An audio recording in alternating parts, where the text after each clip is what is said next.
Assalamualaikum warahmatullahi wabarakatuh. Perkenalkan, nama saya Muhammad Nurullah dari kelas 12 TBSM, yakni Teknik Sepeda Motor. Di sini saya akan mempresentasikan tujuan teks prosedur.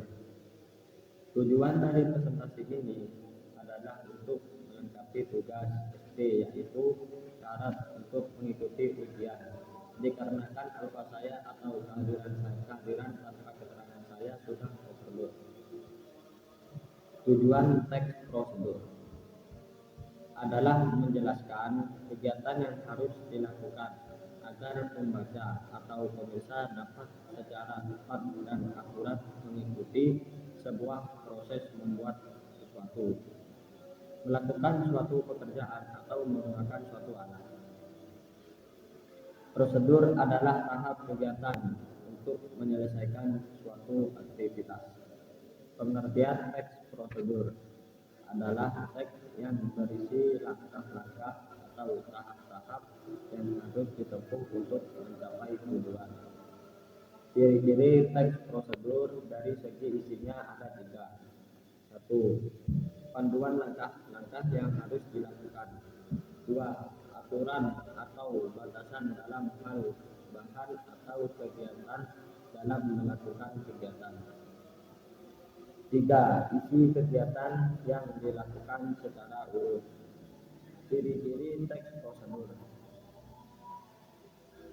A. Menggunakan pola kalimat perintah imperatif. Kalimat imperatif adalah kalimat yang di dalamnya mengandung perintah atau perintah, melarang melakukan sesuatu. B. Menggunakan kata kerja aktif. Kata kerja aktif adalah kata kerja yang subjeknya berperan sebagai pelaku, menggunakan kata penghubung konjungsi untuk mengurut kegiatan. D. Menggunakan kata keterangan untuk menyatakan bukti, waktu, tempat, dan cara yang akurat. Berdasarkan tujuannya, teks prosedur dibagi menjadi 3 jenis, yaitu teks prosedur untuk memandu cara menggunakan atau memainkan suatu alat, cara memainkan suatu alat musik, cara menggunakan alat. Teks prosedur untuk memandu cara membuat ada bahan, cara, dan langkah. Teks prosedur untuk memandu cara melakukan sebuah kegiatan, cara menari, cara melakukan senam.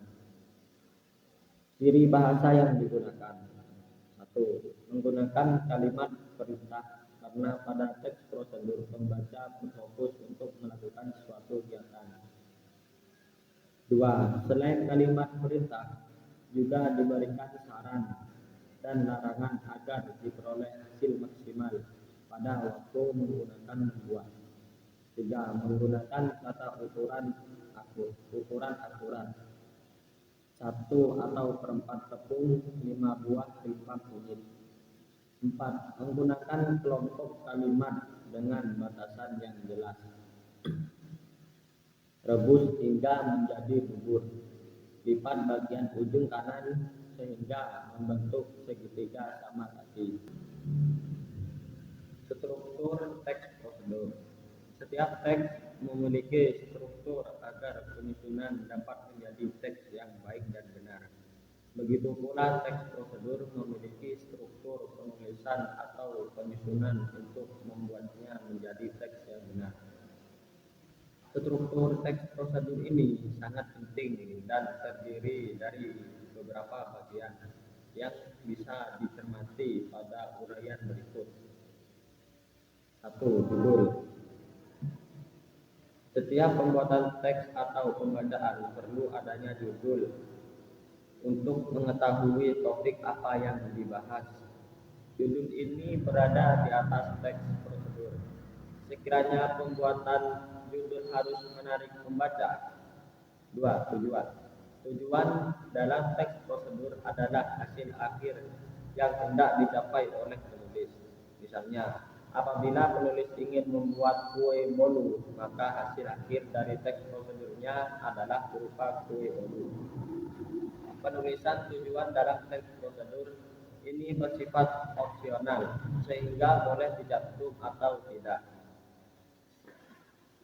Namun untuk memberi kejelasan pada pembaca secara lebih detail, maka sebaiknya dicantumkan 3 alat dan bahan.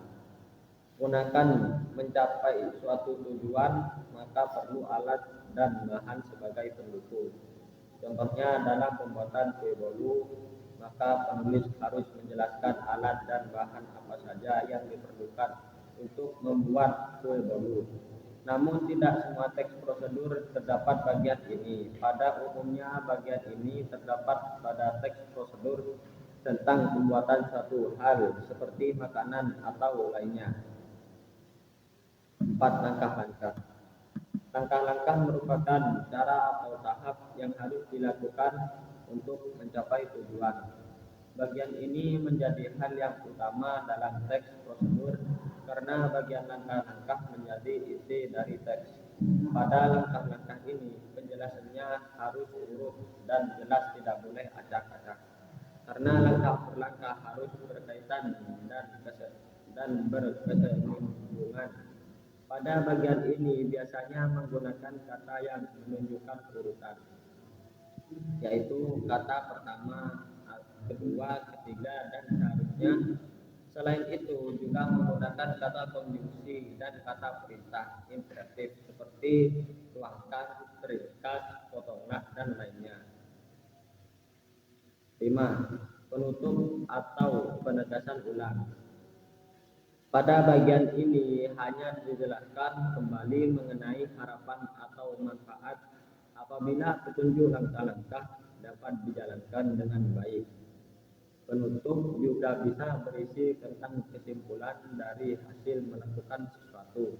Selain itu juga dapat menjelaskan tentang bagaimana sesuatu bisa terjadi atau kalimat motivasi karena telah mengikuti langkah-langkah. Sekian dari saya. Assalamualaikum warahmatullahi wabarakatuh.